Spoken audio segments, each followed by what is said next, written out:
What would you do if on a night when the snow fell heavy and the wind cut like knives, you found 5 women at your gate barefoot, starving and carrying wounds the land itself could not heal? Would you let them in knowing danger might follow? Or turn them away and live with the silence of their screams in the dark? And if you opened your door, could you survive the winter with strangers at your fire? Strangers who might carry secret scars. The wind had been carrying frost for days. Early that November up in the high mesa territory, I could feel winter coming down the mountains like a closing fist. I was a man of 32 and a man who lived alone. My name is John.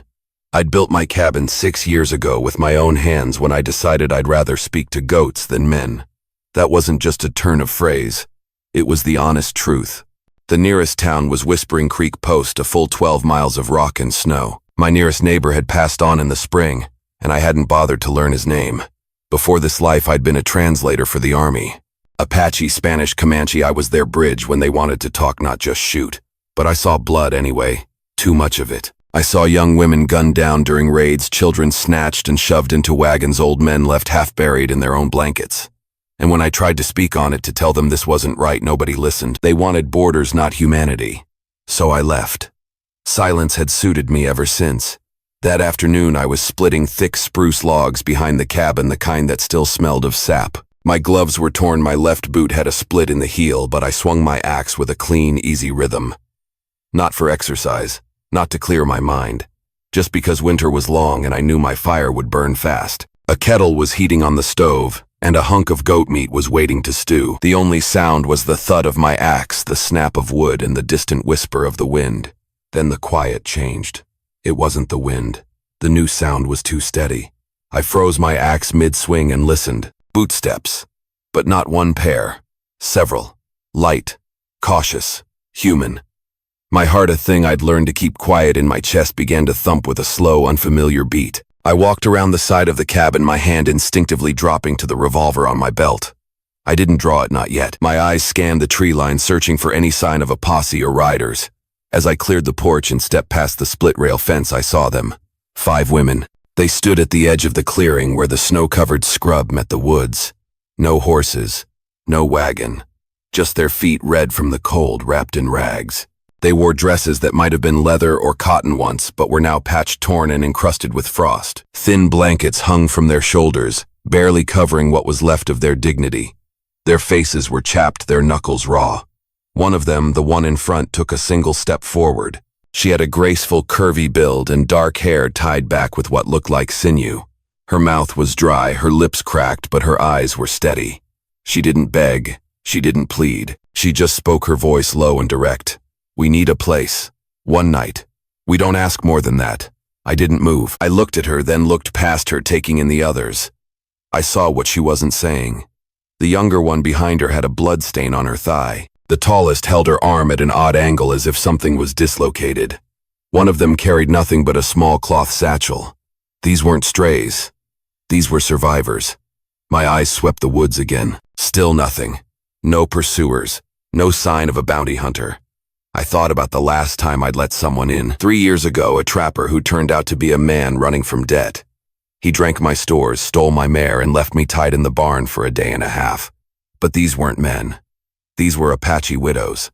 I could see it in the way they stood, proud, half wild, not broken but worn out by a long, merciless road.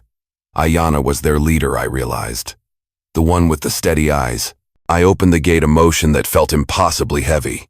I didn't say a word. They entered one by one, slow, watching me as they passed. They moved with a quiet dignity, each step a question and an answer. I caught the scent of blood and pine needles on their clothes, a grim perfume of survival. One of them, older than the rest, with deep lines on her face, nodded once in my direction but offered no thanks. Inside my cabin, the fire was low. I added a split log, moved the kettle over, and fetched 6 tin bowls from the shelf. I ladled what I had, stew from the night before, thick with root vegetables and meat. I passed the bowls without comment. They sat in a circle near the hearth. Ayanna, the one who had spoken, stayed on her knees near the fire, her palms open toward the heat. I noticed the tear in her dress across her chest. It had been stitched once, then ripped again. The skin beneath was sunburned and damp with cold sweat. She didn't hide it. She didn't seem to care. I felt a knot tighten in my throat. Not desire, not shame, just a low, cold anger at whoever had done this. The youngest Lilith, though I didn't know her name yet, trembled as she ate. She made no sound, shed no tears, just a quiet swallowing and wide, exhausted eyes. They hadn't come for charity. They had come because there was nowhere else to go. After supper, I handed them folded wool blankets from a storage chest. I didn't ask for their names. I didn't offer small talk. That wasn't how you built trust with people who had been hunted.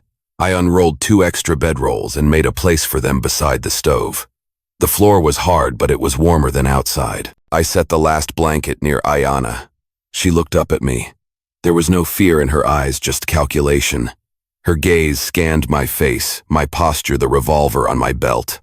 She knew I was armed, knew I was alone, knew what I could do if I wanted to. But I didn't. I just walked away and sat by the window, my rifle across my lap, watching the dark outside in case someone else had followed. Behind me, I heard them settle in. One woman started whispering soft, gentle sounds in a language I understood, but hadn't heard in years.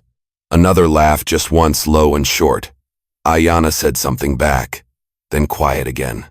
It sounded like home, or the echo of one. I didn't sleep that night, not fully. I watched the door, listened to the crackle of the fire, and tried not to think too hard about the fact that 5 strangers had entered my home and I wasn't scared. Not really.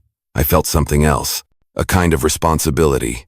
It sat in my chest, heavy as the snow on the roof, and I didn't turn them out. Morning came quiet and sharp. The air was a clean, biting cold that promised a harsh day. I was already up, a little stiff from sleeping in the chair with my boots on and my rifle across my lap. My neck ached, but I didn't stretch. I listened first. Inside the cabin, all 5 women were still asleep, curled in their blankets. Their breath was even the fire, a low bed of coals. Nita, the tall one with the hawkish eyes, lay closest to the door like a guard. Lilith, the youngest, slept with her knees to her chest, face buried in her arms. The others were scattered, wrapped in wool and whatever scraps they carried.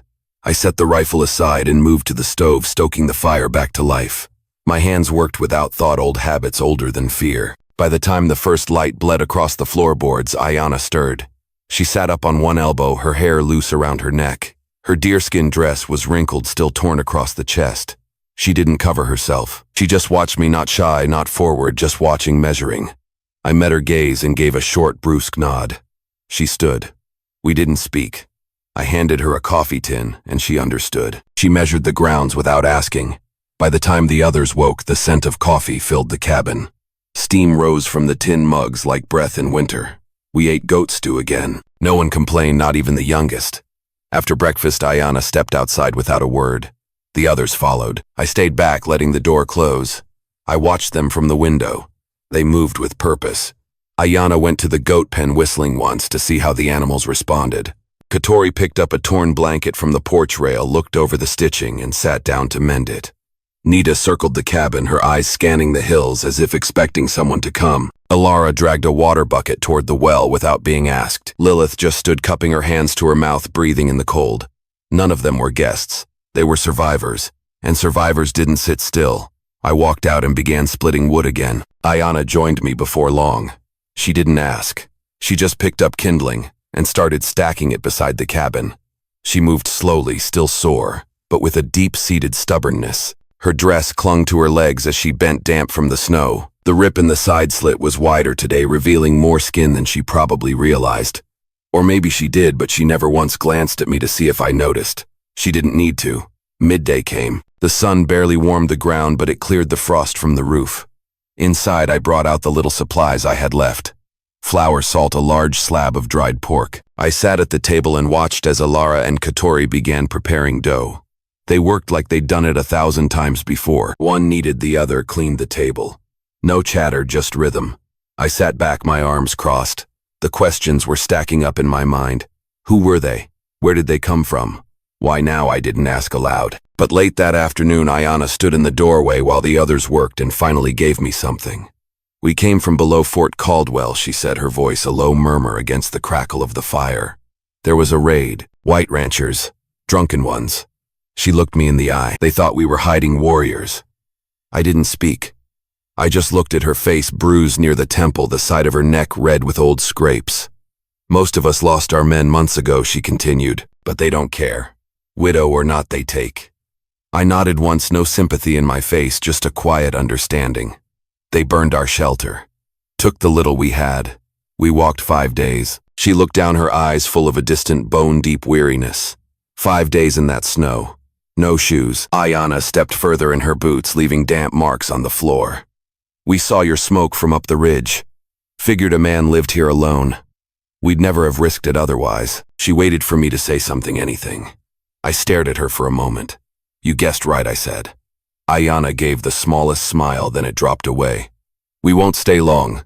Just long enough to walk again. I didn't respond to that. That evening I brought extra tools from the shed.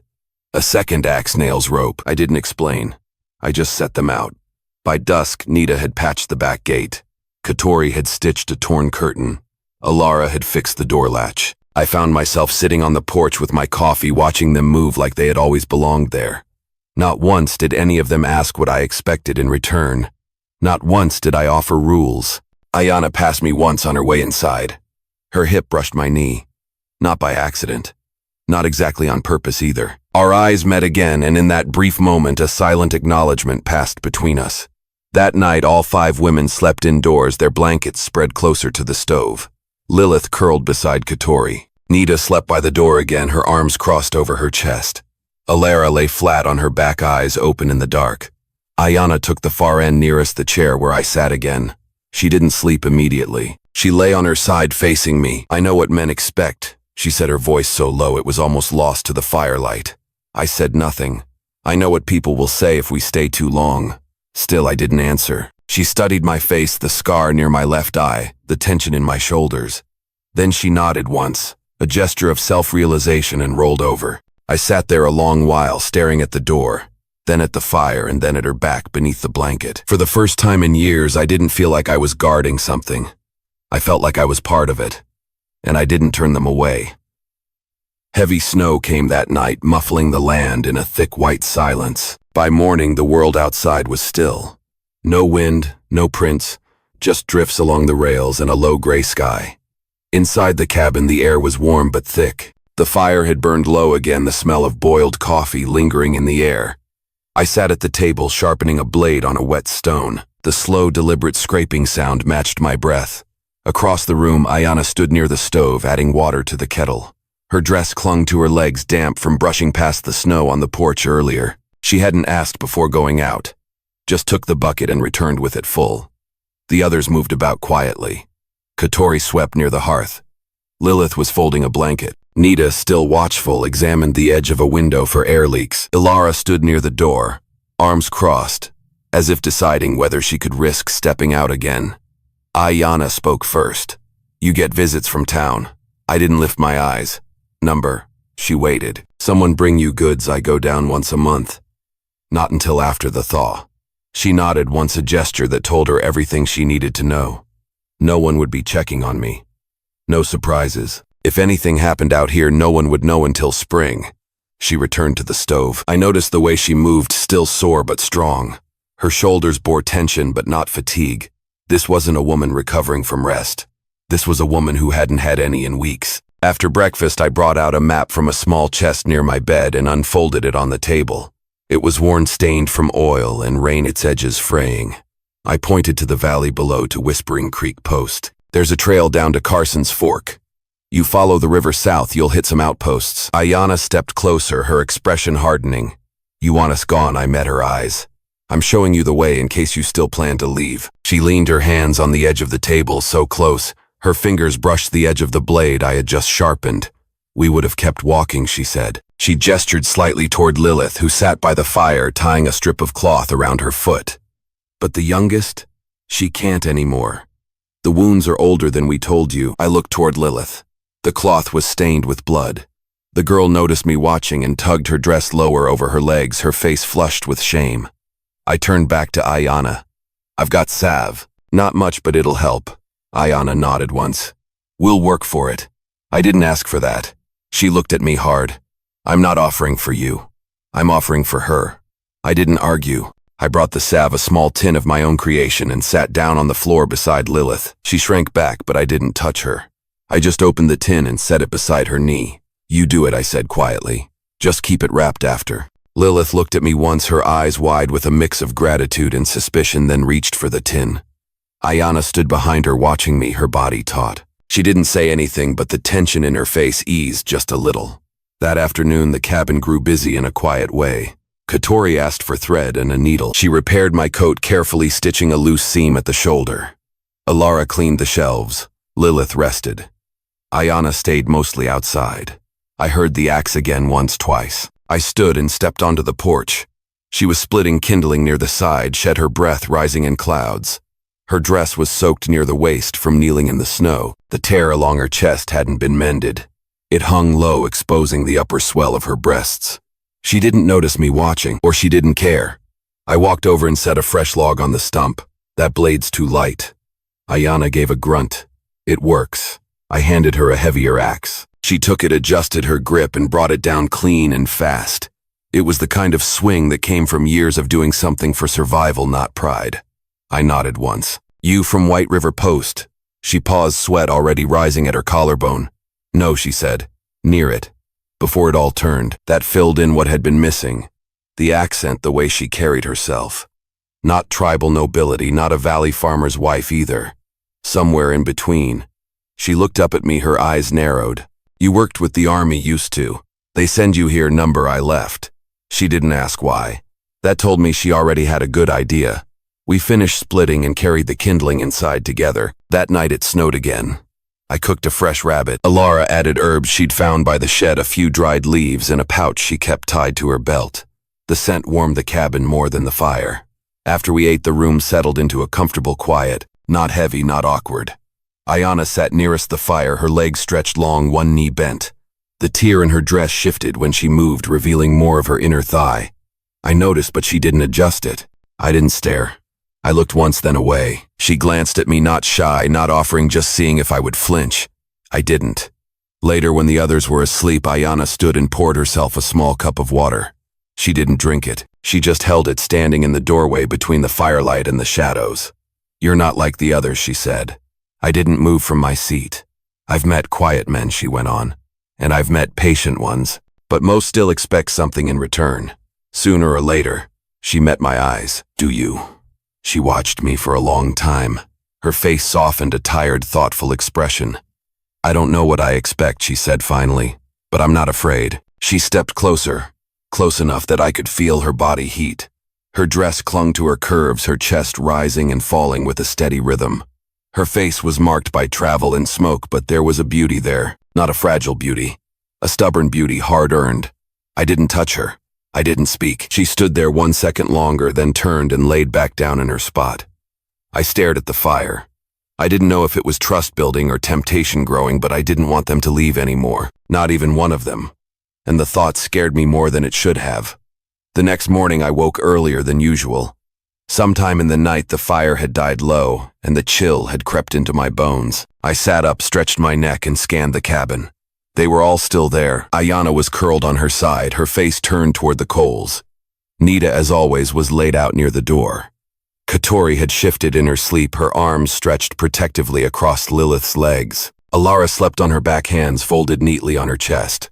I stood slowly, walked to the stove, and stoked the fire back to life. My movements were quiet, but as I poured water into the kettle, I heard Ayana rise. She stepped beside me, silently close enough that our shoulders brushed. Her voice came low, a tired rumble.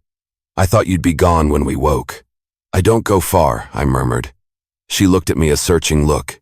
You always stay on the edge like this, I didn't answer. The snow was still falling outside, thin now, the kind that would keep falling until the land gave in. Ayana poured 2 tin cups of coffee and handed me one. She didn't ask for permission.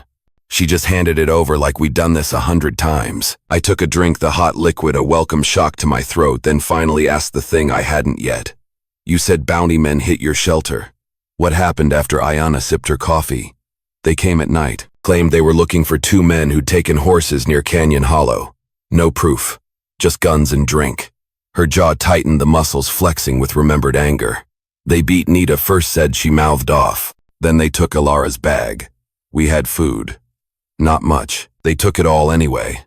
I glanced at Alara, who was still sleeping, her face calm now, but bruised faintly beneath her eye. They burned everything, Ayana added. Didn't kill us. said we were lucky we weren't with a tribe. She shook her head. No tribe claims widows without status. And we didn't have men left to speak for us. I nodded slowly. That was something I understood better than most. In frontier justice, protection came not from law but from who stood beside you. After breakfast, I walked out to check the traps. Snow had coated the valley, but the sky was clearing. I followed the trail down toward the edge of the creek. I caught a rabbit, a squirrel, enough for stew, maybe a roast if we stretched it. I returned by mid-morning. As I came over the ridge, I paused. The cabin looked different. There was smoke from the chimney, but also a second line of smoke curling behind the shed. I moved faster, my hand resting near my holster. But it wasn't danger. Ayana had built a second fire pit, and around it the women were working quiet, coordinated. Alara was boiling cloth in a tin bucket. Katori was cleaning out rabbit skins with a bone scraper. Lilith sat wrapped in blankets beside the fire, her foot bandaged tighter than before. A faint smile was on her lips as she watched them. Nita stood when she saw me but didn't speak, just nodded once. I nodded back. I walked over to Ayana, who was kneeling near the woodpile. You built this fast. We're not looking to waste your food or fuel. Figured we'd cook outside when it's clear. She looked up as I handed her the fresh rabbit. You didn't have to do that. You didn't have to stay, I replied. That night we ate better than before. Rabbit stew with a bit of crushed pepper Ayana had pulled from a hidden pouch she kept tied beneath her skirt. It was the first time we all sat together at the same table. No one said much, but when Alara laughed quietly at something Katori said in their language, it wasn't bitter. It was soft light, and I felt something in my chest ease just a little. Later, after the dishes were cleaned and the floor swept, Ayana stayed seated while the others turned in. She waited until I stepped back toward the stove. You keep waiting for us to ask for more, she said. I turned. Number? Yes, she said plainly. You think eventually we'll take this too far. Make a claim on your bed, your food, your life. I looked at her. I don't think that. Then what do you think I didn't answer right away? She stood, walked over. The firelight caught her face, the faint scar above her lip, the curve of her neckline still exposed from the torn dress. I know what men see when they look at me now, she said. I know what they want. My throat tightened. Not from lust, but from something older, deeper. I'm not like them, I said low. I know, she replied. That's the problem. She stood there, closed the air thick between us. She raised a hand just slightly and pressed it flat to my chest. Her fingers were cold. My heart beat steady under her palm. I didn't move, but I didn't stop her. She leaned up slow and kissed me. It wasn't rushed. It wasn't shy. Her mouth was warm, patient, and searching. When she pulled back, she didn't explain. She didn't apologize. She just whispered goodnight and went to her blanket. I stood still for a long time. I didn't sleep easily that night, but for the first time I didn't guard the door. I watched her back rise and fall with her breath and felt like maybe for once I wasn't waiting to be alone again. The days that followed moved slow but full. The snow ceased for a time. The wind still cut sharp in the mornings, but the sky opened wide and the light stayed longer past dusk. It gave the cabin and those inside a new rhythm. Wake, work, warm, sleep. And in between, something unspoken began to settle in. We were no longer just surviving. We were existing. Ayana didn't speak of the kiss again. Neither did I. But something had shifted. She moved more freely, now closer, more deliberate in how she stood near me. How she handed me tools. How her fingers brushed my arm and lingered just long enough to say, I remember. You didn't push me. I see you. And I didn't flinch. I didn't speak more than usual, but every time she passed, my eyes followed just for a second. Every time I stepped outside, I glanced back to see if she was watching. She often was. That morning I rode down into the lower pass for the first time in weeks. I needed salt. Needed to check the line of my traps that ran near the aspen grove. I left before sunrise. The others were still stirring. Ayana was the only one who met my eyes before I left. She didn't ask where I was going. She just held my coat steady while I pulled it on, and then adjusted the collar gently without a word. I rode out with the sun rising behind me, cutting light across the snow. By the time I returned in the early afternoon, the cabin looked different. Smoke still rose from the chimney. The shed door had been patched. Firewood had been neatly stacked against the cabin wall, but it was something else. The air. The quiet. I felt it before I saw it. Something had happened. I stepped down from the saddle and scanned the yard. Then the door opened. Nita stood in the doorway, arms folded. We had a visitor, she said. My jaw tightened. Who? White man, mid-30s, wore a deputy star, but no horse from town. No, I said. Said he was passing through from Shadow Creek Hollow. Claimed he was looking for 2 stolen mules. I stepped past her into the cabin. The other women were seated. All looked calm except Lilith, whose eyes were red. She had been crying, but not now. Ayana was by the window, her arms crossed. He wasn't here for mules, Ayana said. He saw us through the trees. Came asking questions. Where we were from. If we were legal. My voice came out low, a quiet threat. He touched any of you? Ayana shook her head. He asked why we were here. Said we must be under someone's authority. What did you say? That you were our employer? That we cook and clean for a roof and bread? That we weren't prisoners? That he could ride on? I looked at the table. A ring of wet snow marked where the man had set a cup. My cup. I stepped back out onto the porch, scanned the trees. Nothing moved. No boot prints near the fence anymore, blown over by wind or swept away. But the feeling didn't pass. I stayed outside most of the afternoon, chopping wood, watching the ridge. My eyes narrowed, my senses on high alert. Ayana came to me just before dusk. She didn't speak right away, just leaned against the post beside me. We should go, she said finally. No, I replied. She blinked. He could bring more men, more questions. If he was going to, I replied. He wouldn't have come alone the first time. Ayana folded her arms. You think we're safe here? I think we're safer than out there. She was quiet for a while. Then she confessed, her voice tight with concern. Lilith panicked when he asked her name. Froze. Almost cried. He saw it. He saw she was scared. I lied fast enough, but it shook her. She's young, and she's been hunted before, I said. Ayana turned to face me. She's not the only one. I nodded. I know. That night, the fire burned longer than usual. I stayed awake near the door. Nita stayed up too, sharpening a knife with a silent, determined fury. Ayana rested near the window, her eyes open. No one said it, but the whole cabin felt it. The outside world had noticed us. We weren't invisible anymore, but still no one ran. The next morning, I took Lilith with me to the shed, just the 2 of us. I showed her how to tighten a brace on the door latch, how to set the traps, how to read signs in the snow, broken twigs, prints, changes in the wind. She said little, but her hand stopped trembling. When we came back in, she looked at Ayana and gave a small, quiet nod. Later, while the others cleaned hides and mended seams, Ayana and I went behind the cabin. She handed me a cup of boiled root tea. You took it, she said softly. I was wrong, I said. About what? Thinking we'd be a burden if we stayed too long. She looked at me carefully. Are we now? I didn't speak right away. I reached out, slow, careful, and brushed a lock of hair from her cheek. She didn't flinch. Still quiet. I said the only thing that mattered. Number. She leaned in and kissed me again. It lasted longer this time. Neither of us looked around to see if anyone was watching. And this time she didn't walk away afterward. She stayed beside me, her hand in my coat pocket, her shoulder against my arm, both of us watching the woods in silence. It was the first time I felt a true bone-deep sense of peace in a long, long time. It was near the end of December when the snow thickened again, heavier and wetter than before, falling in sheets that soaked through cloth and hid the land beneath a waist-high silence. The cabin turned into a fortress, not by design but by necessity. For 3 days, none of us left. The woodpile had to be rationed. The goats kept inside the shed. Water was melted from snow. Meals stretched thin. No one complained. Inside, the women worked steadily. Nita built a rack near the stove to dry wet boots. Katori boiled herbs she had saved in small bundles wrapped with twine. Their scent, sharp and clean, cut through the smoke. Alara repaired the roof seams from inside using scrap leather. Lilith rested more. The wound on her foot was nearly closed now. She spoke more freely these days. Not in full sentences, but enough to ask where I kept the sugar or if she could help stoke the fire. Ayana stayed close to me. We didn't share a bed, not yet, but we shared a rhythm. We chopped wood side by side. I handed her a coat lining when I saw her shiver.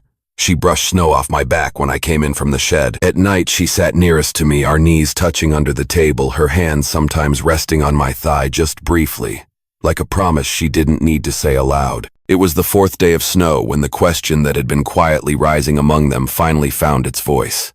Ilara asked it. She stood by the table after dinner, her hands drying on her skirt, her eyes fixed on me. What happens in spring? The room quieted. The stew pot still steamed in the center of the table. Ayana looked up. Nita stopped tying a knot in a rope. Katori waited, her movements stilled. I didn't look away.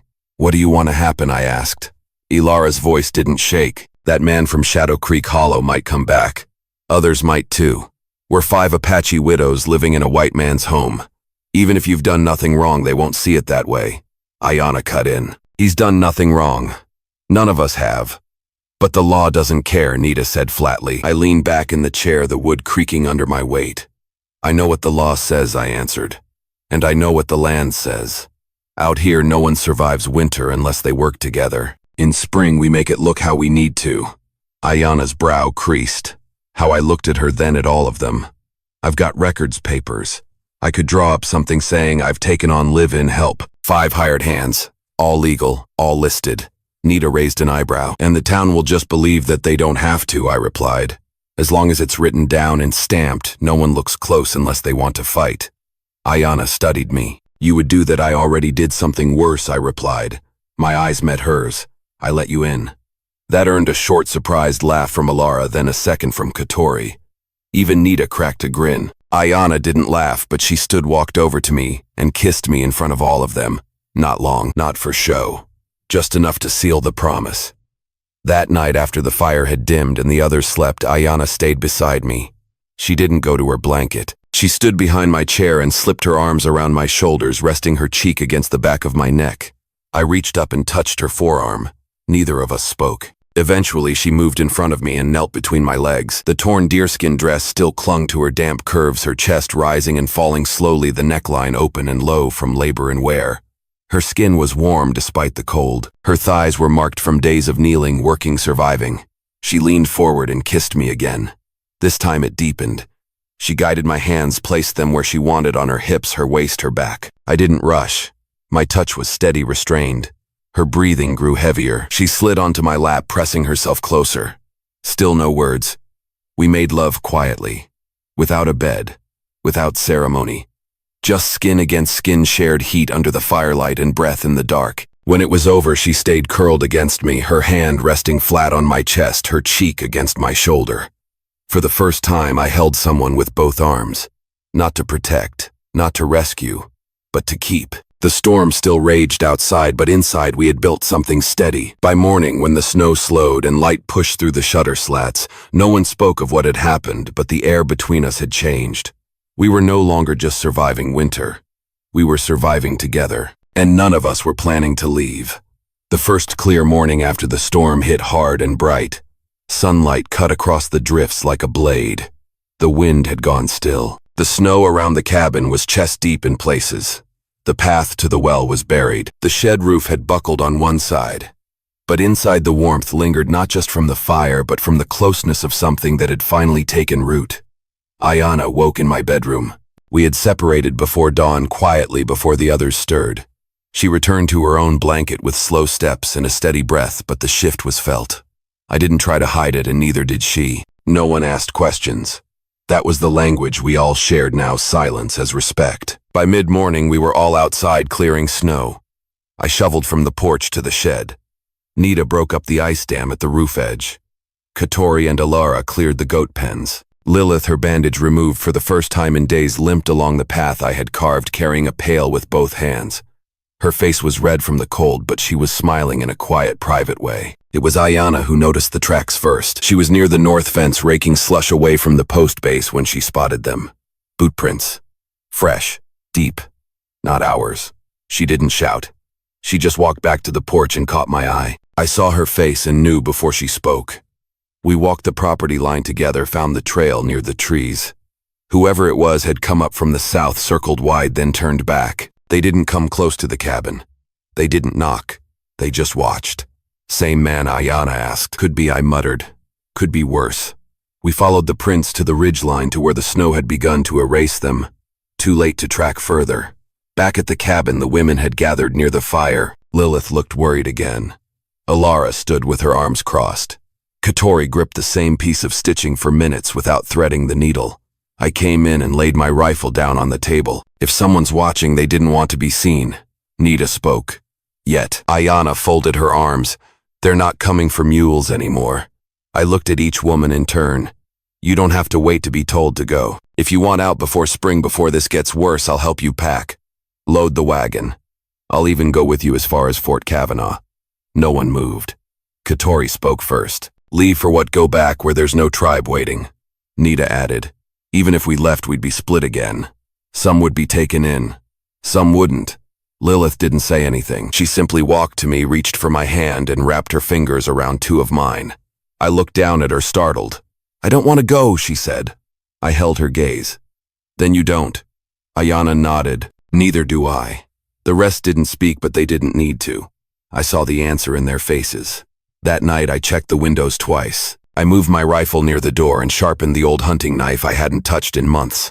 Ayana helped lay more firewood inside. Nita blocked the lower half of the chimney flue just in case someone tried to smoke us out.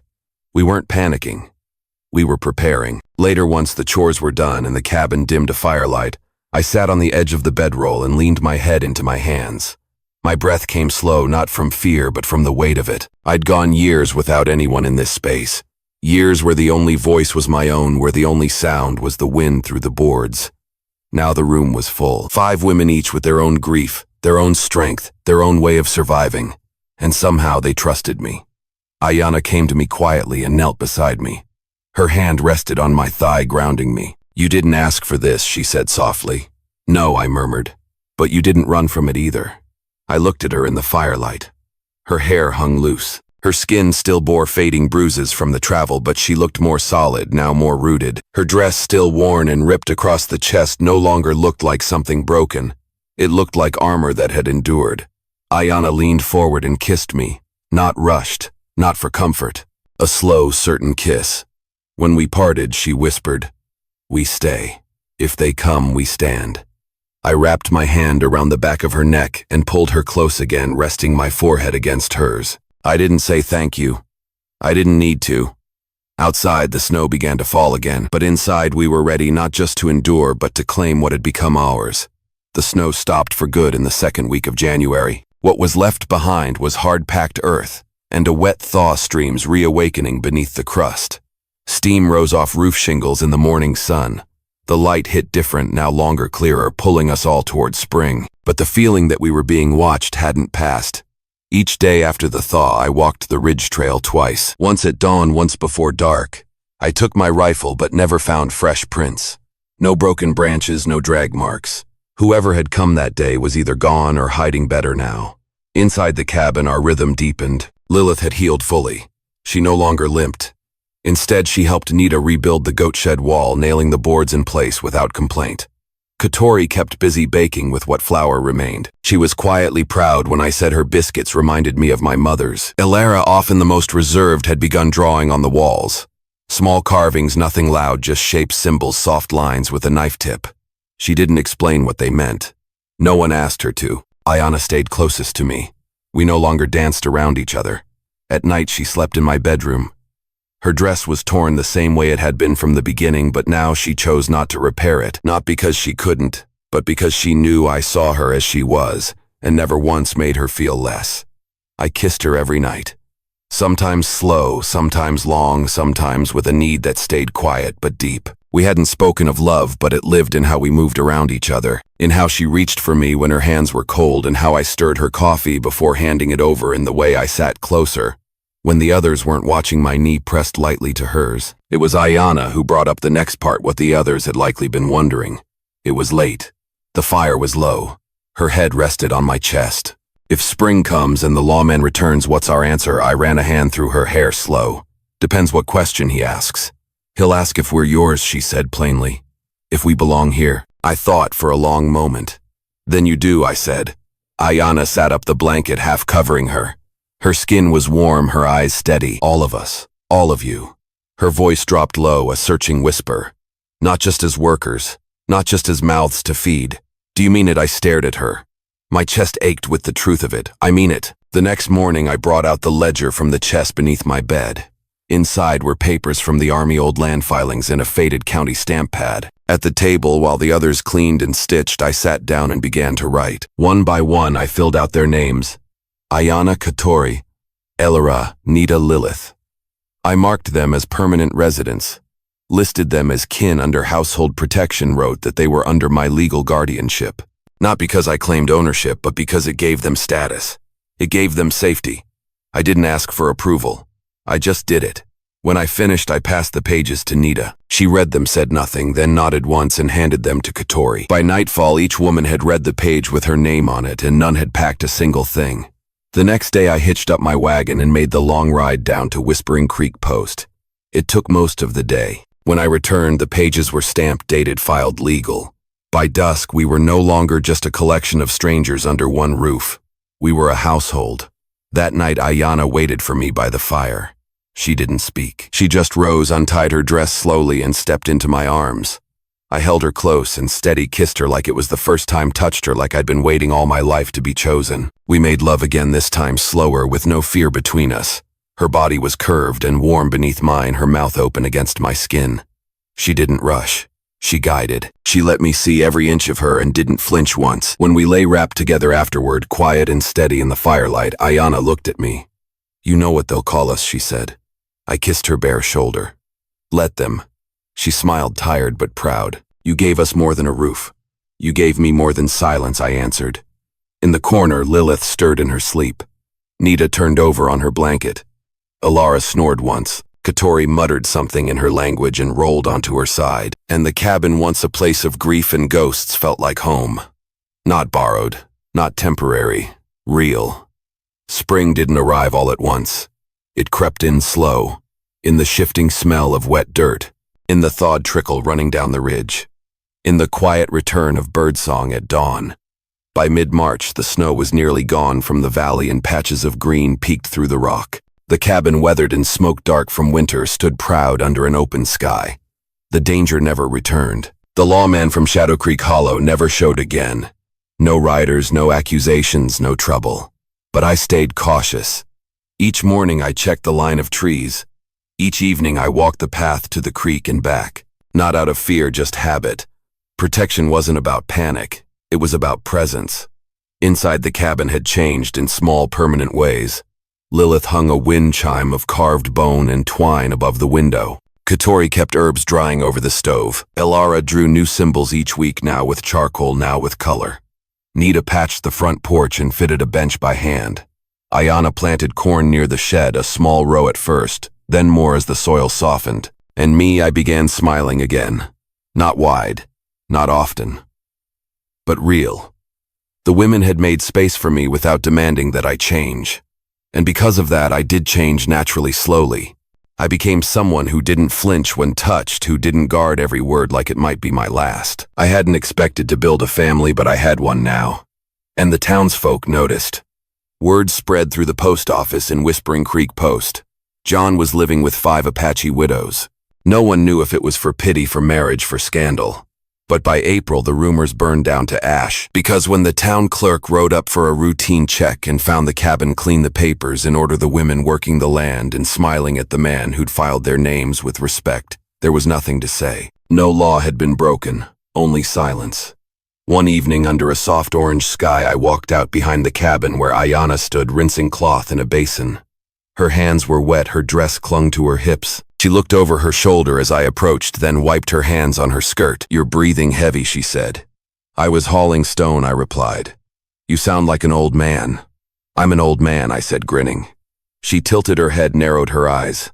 "Not that old." She stepped closer. "I want to ask you something." She crossed her arms. "You can't ask me to leave now. It's too late for that." I shook my head. "I want you to marry me." She stared at me, not shocked, not smiling yet. "Is this about the law?" she asked. "Number. Is it about keeping others away? Number?" She studied my face. "Then why?" I swallowed. "Because you're the strongest person I've ever met. Because when I wake up, I look for you first. Because when I think about what I want 10 winters from now, it's this. All of it. You, them, this life." Ayana exhaled slowly, her hands dropped to her sides. She stepped forward and pressed her forehead to my chest. "I felt her fingers curl into me shirt." "I never planned to belong to anyone again," she whispered. "But I'll be yours." I kissed the top of her head. "Only if you want." "I want," she said. "But I won't wear white." I chuckled. "I didn't ask you to." "Good," she said. "Because I'm not changing the dress either." She pulled back, gave me a sly look. Even torn like this, I looked at her bare shoulder, the rip along her chest, the way her skin gleamed from sunlight and water. I wouldn't want you in anything else, I said. We married under the spruce tree behind the cabin 2 days later. No preacher, no crowd, just them and the others watching. Nita stood beside Ayana, her arms crossed, but a small, proud smile on her face. Katori held the small braid Ayana had woven into her own hair, an Apache tradition passed woman to woman. Alara carved a small symbol into the tree, a joined circle permanent. Lilith brought wildflowers from the ridge and placed them at our feet. I spoke one sentence, "You stay with me, and I'll stay with you." Ayana answered. Then we stay. And that was it. The sun warmed us. The land accepted us. The wind moved but didn't take anything with it. That night, as dusk folded over High Mesa and the goats quieted, I sat on the porch with Ayana in my lap, her back against my chest. The others laughed inside. Someone, maybe Alara, was singing a soft, unfamiliar tune. Ayana's hand rested on her stomach. I noticed, but didn't ask yet. She turned her head slightly. "In a few months," she said. I held her tighter. "You scared?" She shook her head. "Not anymore." I stared out across the field where the corn had just begun to sprout. "They won't understand it," I murmured. Ayana smiled. "They don't have to." And we sat there in silence. Two people who had lost everything but found the one thing that mattered more. We stayed. And that was the love. That was the end. That was the home. Enjoying these epic Wild West stories? Hit subscribe for more gripping tales of bravery, conflict, and unexpected heroes. Now tap the video on screen to experience a story with a twist you'll never forget.